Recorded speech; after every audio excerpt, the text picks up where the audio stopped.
ជំរាបសួរខ្ញុំបាទវិជ្ជបណ្ឌិតសុខរផុនជាទីប្រឹក្សាវិទ្យាសាស្ត្ររបស់ក្រុមហ៊ុន Vulcan International Cambodia ថ្ងៃនេះក្នុងវីដេអូនេះខ្ញុំចង់បង្ហាញអំពីផលិតផល VO4 នោះគឺចម្រាញ់ភ្នែកខ្មៅដែលមានទម្រង់ជាគ្រាប់ថ្នាំ VO4 គឺជាផលិតផលដំបូងគេបង្អស់របស់ក្រុមហ៊ុន Vulcan ដែលសម្រាប់សម្រាំងចេញពីចម្រាញ់ភ្នែកខ្មៅសុទ្ធគុណភាពខ្ពស់ដែលលក់ដាច់បំផុតនៅលើទីផ្សាររហូតមកដល់ថ្ងៃនេះ VO4 បានផ្ដល់អត្ថប្រយោជន៍ជាច្រើនដល់អ្នកប្រើប្រាស់រាប់សែននាក់ចាប់តាំងពីដាក់លក់នៅលើទីផ្សារក្នុងប្រទេសម៉ាឡេស៊ីពីខែមករាឆ្នាំ2019មក VO4 ត្រូវបានដំណើរការផលិតនៅក្នុងក្រុមហ៊ុន Vulcan លំដាប់ GMP ដែលមានការទទួលស្គាល់ពីក្រសួងសុខាភិបាលម៉ាឡេស៊ីនិងនាំចូលមកក្នុងប្រទេសកម្ពុជាក្រោមគ្រឹះស្ថានអាហារនិហិរញ្ញឱសថនៃក្រុមហ៊ុន Vulcan International Cambodia និងទទួលស្គាល់ដោយក្រសួងសុខាភិបាលកម្ពុជាផងដែរតើ VO4 Vulcan មានលក្ខណៈពិសេសអ្វីខ្លះខ្ញុំសូមណែនាំខ្លីៗអំពីប្រវត្តិភ្នែកខ្មៅឈ្មោះរុក្ខសាស្ត្ររបស់វាគឺ Kaempferia parviflora ភ្នែកខ្មៅមានផ្ទុកសារធាតុសកម្មដ៏កម្រដែលគេឲ្យឈ្មោះថា Methoxyflavone និង Bioflavonoid លើសពីនេះយើងប្រើប្រាស់បច្ចេកវិទ្យាទំនើបចុងក្រោយ Super Extraction Biotechnology ដែលមានសមត្ថភាពផលិតចម្រាញ់ភ្នែកខ្មៅកម្រិត10សមាមាត្រ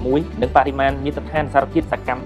5.7 Methoxyflavone រហូតដល់ទៅ 2.26% គឺកម្រិតទ្វេដងច្រើនជាងបើប្រៀបធៀបទៅនឹងចម្រាញ់ភ្នែកខ្មៅធម្មតាការសិក្សាស្រាវជ្រាវជាច្រើនបានបង្ហាញឲ្យឃើញថាភ្នែកខ្មៅវាបានផ្ដល់អត្ថប្រយោជន៍ជាច្រើនចំពោះរាងកាយរបស់មនុស្ស1បង្កើនប្រព័ន្ធការពាររាងកាយ2បង្កើនចំណង់ផ្លូវភេទដោយសារតែវាបង្កើននៃអរម៉ូនបុរស testosterone 3សម្រួលចលនាឈាមរត់និងសរសៃប្រសាទ4រក្សាលំនឹងអរម៉ូននិងសម្ពាធឈាម5រៀបរៀងការលូតលាស់នៃកោសិកាមហារីក6កាត់បន្ថយហានិភ័យនៃជំងឺពុកឆ្អឹង7គ្រប់គ្រងជាតិស្ករក្នុងឈាម